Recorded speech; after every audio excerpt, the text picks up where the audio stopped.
गणपती बाप्पा मोरया, मंगलमूर्ती मोरया. बाप्पाच्या कृपेने तुमच्या सर्व इच्छा मनोकामना पूर्ण हो. तर आज आहे माघी संकष्ट चतुर्थी.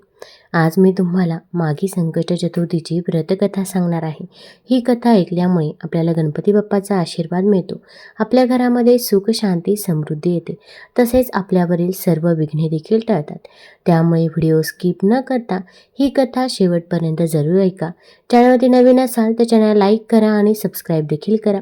तसेच कमेंटमध्ये गणपती बाप्पा मोरया किंवा श्री गणेशाय नमः लिहायला विसरू नका, जेणेकरून आपल्याला देखील गणपती बाप्पाचा आशीर्वाद नक्कीच प्राप्त होईल. या संकष्टी चतुर्थी व्रताचा प्रारंभ हा गुरुवारी 5 फेब्रुवारीला दुपारी 12:09 होईल, तर समाप्ती शुक्रवारी 6 फेब्रुवारीला दुपारी 12:22 संपेल. उदय तिथीनुसार संकष्ट चतुर्थीचे व्रत आपल्याला 5 फेब्रुवारीलाच करायचे आहे. आता संकष्ट चतुर्थीच्या दिवशी चंद्रोदयाची वेळ रात्री 9:30 वाजता आहे. 9:35 आहे. यावेळी चंद्राचे दर्शन घेऊन दुधाने व जलाने चंद्राला अर्घ्य द्यावे, त्यानंतरच व्रत सोडावे. गणपती बाप्पाला आपण बुद्धीचा तसेच विद्येचा देवता म्हणत असतो. गणपती बाप्पा आपल्यावरती येणारी सर्व विघ्ने दूर करत असतात. त्याच संबंधीच्या काही कथा आहे. पौराणिक मान्यतेनुसार अयोध्येमध्ये दशरथ नावाचा एक शक्तिशाली राजा होता. त्याला शिकार करायला खूप आवडायचे. एकदा शिकारीच्या वेळी त्याने श्रवणकुमार नावाच्या ब्राह्मणाचा वध केला. त्या ब्राह्मणाच्या आंधळ्या पालकांनी राजाला शाप दिला.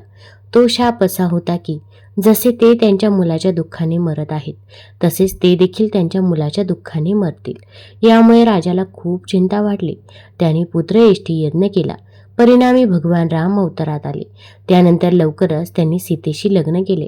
त्यानंतर कैकेयीने राजा दशरथांना तिचा मुलगा भरत याला सिंहासन देण्याची आणि भगवान रामाला 14 वर्षांसाठी वनवास देण्याची विनंती केली. जड अंतकरणाने राजा दशरथांनी भगवान रामाला वनवासात पाठवले. त्यांनी वडिलांच्या परवानगीने भगवान राम, देवी सीता आणि लक्ष्मण वनवासासाठी निघाले, जिथे त्यांनी खर दूषणासह असंख्य राक्षस आणि राक्षसांचा वध केला. रागवलेल्या रावणाने सीतेचे अपहरण केले. सीतेच्या शोधात भगवान राम पंचवटी सोडून गेले आणि तिला शोधत असताना ऋष्यमुख पर्वतावर पोहोचले, जिथे त्यांची सुग्रीवाशी मैत्री झाली. त्यानंतर हनुमान आणि वानर सीतेला शोधण्यासाठी निघाले. तिला शोधत असताना वानरांना गिधाडांचा राजा संपत्ती दिसला. संपत्तीच्या विनंतीवरून जांबवनने त्याला रामाची संपूर्ण कहाणी सांगितली. त्याला त्याचा भाऊ जटायूच्या मृत्यूचीही माहिती मिळाली. त्यानंतर संपत्तीने त्याला सांगितले की लंकेचा राजा रावण सीतेचे अपहरण करून तिला लंकेत घेऊन गेला आहे. लंका ही समुद्राच्या पलीकडे एक राक्षसी नगरी आहे. सीता तिथे अशोक वृक्षाखाली बसली आहे. संपत्तीने त्याला सांगितले की तो सीतेला पाहू शकतो. हनुमान सर्व वानरांमध्ये सर्वात शक्तिशाली होता. फक्त त्याच्याकडे समुद्र पार करण्याची क्षमता होती. संपत्तीचे शब्द ऐकून हनुमानाने विचारले, हे संपत्ती, मी हा विशाल समुद्र पार कसा करू शकतो? मग संपत्तीने हनुमानाला गणेश चतुर्थीचे व्रत करण्यास सांगितले, ज्यामुळे त्रासांपासून सुटका मिळते. त्या व्रताने तुम्ही क्षणार्धात समुद्र पार कराल. संपत्तीच्या सल्ल्यानुसार हनुमानाने संकट चतुर्थीचे व्रत केले. त्याच्या प्रभावामुळे हनुमानाने क्षणार्धात समुद्र पार केला, अशी पौराणिक कथा सांगितली जाते.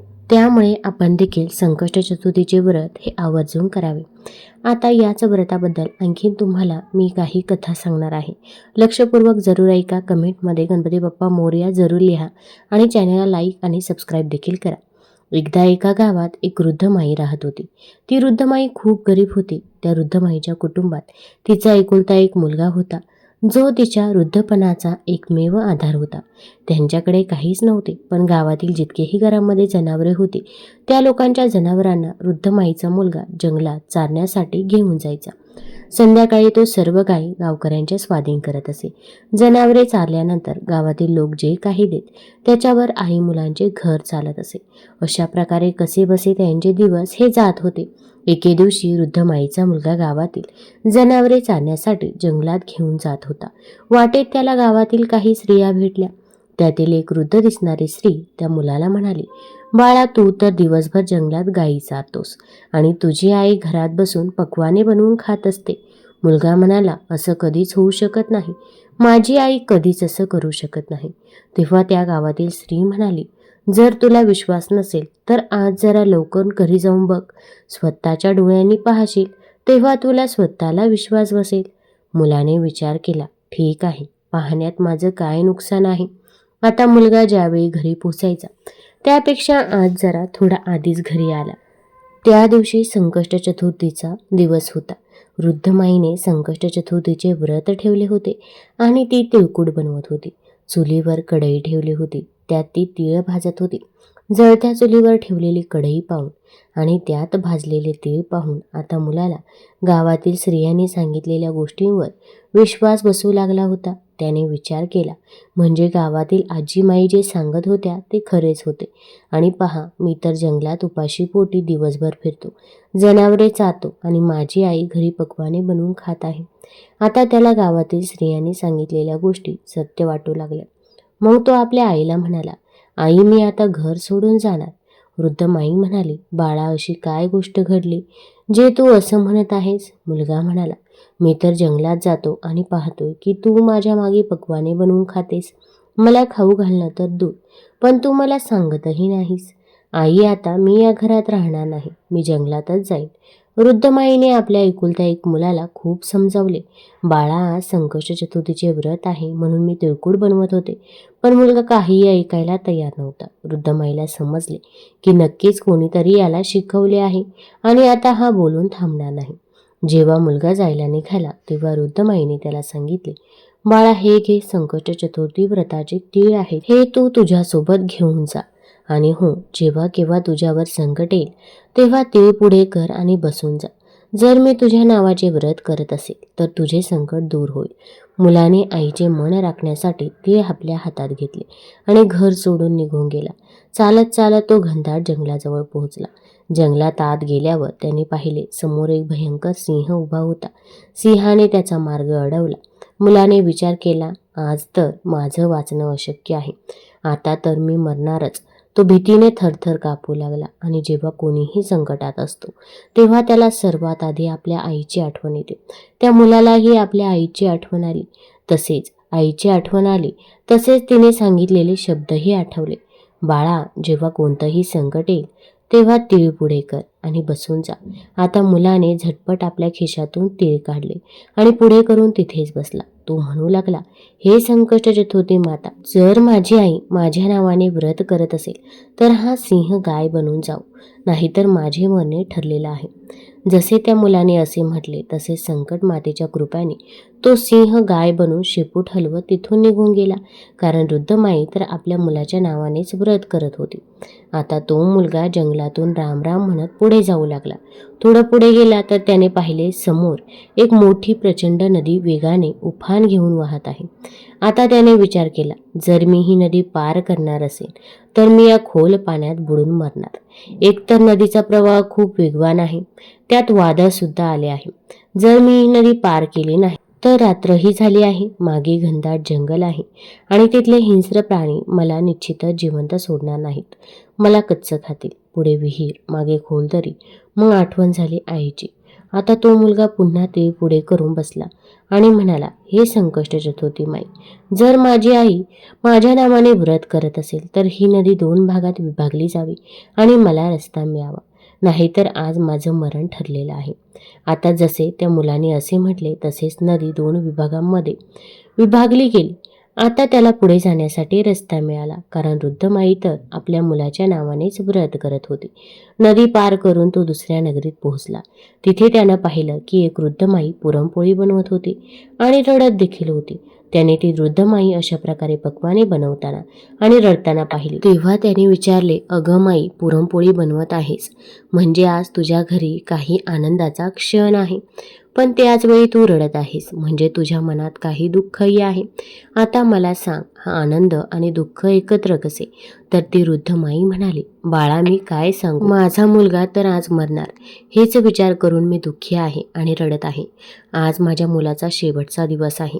माझी इच्छा की शेवटच्या वेळी मी त्याच्यासाठी पुरणपोळी बनवावी, म्हणून शेवटची वेळ त्याच्यासाठी जेवण बनवत आहे. विचार केला, काहीतरी चांगले बनवून त्याला खायला घालावे. माझ्या मुलाला पुरणपोळी खूप आवडते म्हणून मी त्याच्यासाठी पुरणपोळी बनवत आहे. त्या दुःखी माईचे बोलणे ऐकून वृद्ध माईच्या मुलाला तिच्यावरती दया आली. मग तो म्हणाला, वृद्ध माई, जर तू या सर्व पुरणपोळ्या मला खायला घालशील तर मी तुझ्या मुलाच्या जागी जाईन. मग ती वृद्ध माई म्हणाली, बाळा, तू जितक्या हव्या तितक्या पुरणपोळ्या खाऊ शकतोस. हवं तर सगळ्या खा. पण इथे कुणाच्या आयुष्याच्या हकेला भला कोण प्रतिसाद देतो? बोलवणे माझ्या मुलाचे आहे. त्याच्या मृत्यूला कोण आपल्या हाताने घेईल? तू त्याच्याऐवजी का जाशील? असा भला कोण स्वतःच मृत्यूला कवटाळतो? पण वृद्ध माईचा मुलगा म्हणाला, आई, तू काळजी करू नकोस. मी तुझ्या मुलाच्या जागी जाईन. या प्रकारे भरपेट पुरणपोळी खाऊन तो झोपला. त्याला गाढ झोप लागली. इकडे राजाच्या आदेशानुसार सैनिक वृद्ध माईच्या मुलाला घ्यायला आले आणि त्याच्या घराचा दरवाजा ठोठवू लागले. वृद्ध माईने जसे आवाज ऐकला ती दुसऱ्या खोलीत झोपलेल्या त्या अजनबी मुलाच्या खोलीत गेली आणि बाहेरून दरवाजा कधी कडी कधी खिडकी ठोठवू लागले. पण तो मुलगा तर गाढ झोपेत होता. शेवटी खूप वेळ ठोठावल्यावर तो मुलगा उठून बसला आणि म्हणाला, माई आले का घेऊन जाणारे? मग वृद्ध माई म्हणाली, हो बाळा, राजाचे सैनिक आले आहेत. आणि मग तो मुलगा सैनिकांसोबत निघून गेला. जाऊन आव्यात बसला. आव्याच्या आत बसताच त्याला आपल्या आईची आठवण आली. त्याने पुन्हा आपल्या हातातील तेल घेतले आणि म्हणाला, हे संकष्ट चतुर्थी माता, जर माझी आई माझ्या नावाचे व्रत करत असेल तर आज ही जळती आग माझे काही वाईट करू शकणार नाही. मी या आगीमध्ये जळणार नाही. नाहीतर आज माझे जळणे निश्चितच आहे. 3 दिवस झाले तिथेच जवळ काही मुले गोट्या खेळत होती. खेळता खेळता मुलांची गोटी त्या मोठ्या माठाला जाऊन धडकली, ज्याच्या आत तो मुलगा आणि काही भांडी ठेवली होती आणि आवा होत होता. जसे टन असा आवाज आला त्या माठातून तसे आजूबाजूचे सगळे लोक आश्चर्यचकित झाले. पहिल्यांदा हा आवाज 6 महिन्यात शिजत असे, पण आज फक्त 3 दिवसातच कसा झाला?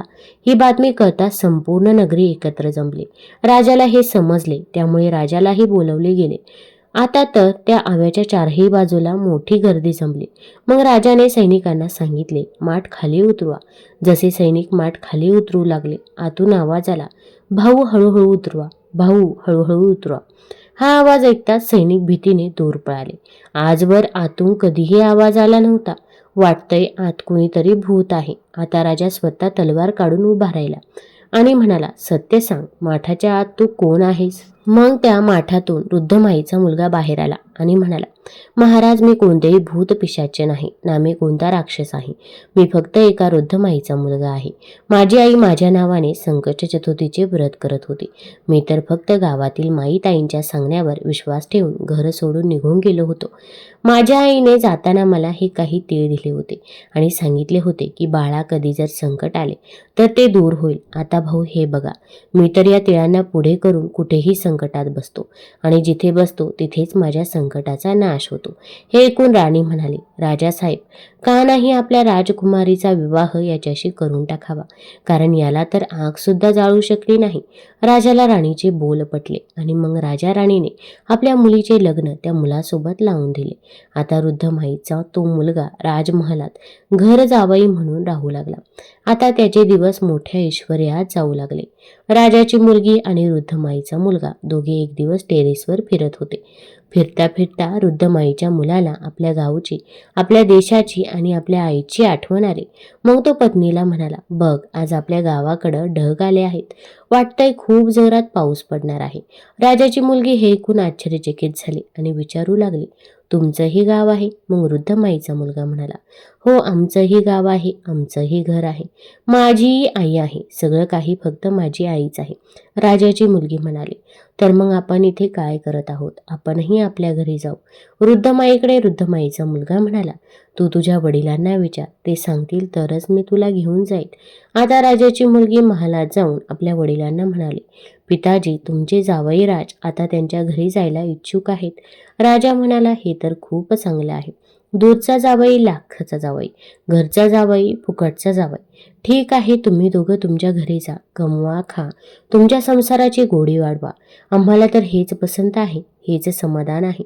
आता राजा विदाईपूर्वी भरपूर हिरे, मोती, रत्ने, हत्ती, धन, घोडे इत्यादी घेऊन आपल्या मुलीला पाठवू लागला. मग ते दोघे आनंदाने निघून गेले. इकडे जेव्हा वृद्ध माईचा मुलगा गावाजवळ आला तेव्हा त्याने एका सैनिकाला आपल्या घरी पाठवले आणि सांगितले, जा आणि माझ्या आईला सांग की तिचा मुलगा सून आले आहेत. आता सैनिक गेला तर पाहिले की वृद्ध माई रडून रडून अंध झाली आहे. सैनिकाने जाऊन सांगितले, वृद्ध माई, तुमचा मुलगा आणि सून आले आहेत. वृद्ध माई सैनिकांना म्हणाली, बाळा, संपूर्ण गाव माझी चेष्टा करतो. आता तुम्ही माझी चेष्टा करायला लागलात का? माझा मुलगा तर घर सोडून गेला कारण कोणीतरी त्याचे कान भरले होते. माहिती नाही एखाद्या वन्य प्राण्याने त्याला खाल्ले असेल. तो जिवंत आहे की नाही हे मला कळतही नाही. सैनिक म्हणाले, नाही माई, तुमचा मुलगा खरोखर आला आहे आणि तो आपल्या पत्नीला घेऊन आला आहे. आता संपूर्ण गाव एकत्र जमला की वृद्ध माईचा मुलगा आला आहे. पण वृद्ध माईला अजूनही विश्वास बसत नव्हता. मग ती हात जोडून संकष्ट मातेला स्मरून म्हणाली, हे संकष्ट चतुर्थी माता, जर माझा मुलगा खरोखर आला असेल तर दुधाचा ओघ सरळ त्याच्या मिशांवर पडेल. आता त्याला चांबड्याचे अंगी वस्त्र घालण्यात आले. जसे वृद्ध माईचा मुलगा तिच्या समोर आला, अंगी फाटली आणि दुधाचा ओघ छातीवरून वाहत त्याच्या दाढी मिशांवर पडला. आता संपूर्ण गाव गोंधळ माजला. वृद्ध माईचा मुलगा आला, वृद्ध माईचा मुलगा आला. आणि संकष्ट चतुर्थी मातेच्या कृपेने वृद्ध माईच्या डोळ्यांनाही प्रकाश आला. जसे मुलगा सून समोर आले त्यांना पाहून वृद्ध माई खूप आनंदी झाली. मुलगा आपल्या आईच्या पायावर कोसळला आणि म्हणू लागला, माई, मला माफ कर. मी तर माई ताईच्या शिकवणीवर आलो होतो आणि घर सोडून निघून गेलो होतो. तू तर माझ्या नावाचेच व्रत करत होतीस आणि तुझ्या दिलेल्या तिळाने आणि संकष्ट मातेने प्रत्येक संकटात माझे रक्षण केले आहे. मुलगा सुनेला पाहून वृद्ध माई आपल्या जुन्या सगळ्या दुःखांना विसरली आणि मग म्हणाली, बाळा, संकट चतुर्थीचे व्रत केले, माझी मूल तर मला परत दिलेस, त्यासोबत व्याजही परत दिले. आता तर वृद्ध माईचे ऐश्वर्य झाले. मुलगा सून प्रेमाने आनंदाने वृद्ध माईची सेवा करू लागले. हे संकष्ट चतुर्थी माता, जशी कृपा तुम्ही वृद्ध माईवर केली तशीच कृपा सगळ्यांवर करा. ही कथा सांगता सांगता आणि हुंकारा भरता भरता सर्वांच्या कुटुंबावर कृपा करा, आमच्यावरही करा. गणपती बाप्पाच्या अनेक कथा गणेश पुराणामध्ये सांगितलेल्या आहेत. देवी पार्वतीला सर्व देवांनी अमृतापासून तयार केलेले एक दिव्य मोदक दिले. मोदक बघून दोन्ही मुले म्हणजेच कार्तिकेय आणि श्री गणेश आईकडून ते मागू लागले. तेव्हा आईने मोदकाच्या महत्त्वाचे वर्णन करून म्हटले की आपल्या दोघांमधून धर्माच्या दृष्टीने श्रेष्ठ होऊन जो सर्व तीर्थक्षेत्रांना प्रथम भेट देईल त्यालाच हे मोदक मिळेल. आईची गोष्ट ऐकून कार्तिकेय तर आपल्या मोरावर बसून एक चांगले मुहूर्त बघून सर्व तीर्थक्षेत्रांना भेट देऊन आले.